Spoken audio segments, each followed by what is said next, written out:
How to change the always-on display clock on Android. Want to give your always-on display a new look? In this video, I'll show you how to change the always-on display clock style on your Android phone. Let's get started. Step 1. Open Settings. First, open the Settings app on your Android phone. Step 2. Open Lock Screen Settings. Now scroll down and tap on Lock Screen. Depending on your phone, this may be called Lock Screen in AOD or Always On Display. Step 3. Select Clock Style. Next, tap on Clock Style. Here, you'll see different clock designs available for your Always On Display.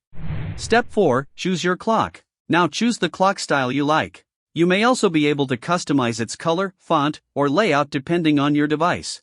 Step 5. Apply the changes. Once you've selected your preferred design, tap Done or Apply to save the changes. Now lock your phone to see your new always-on display clock. And that's it. You've successfully changed the always-on display clock on your Android phone.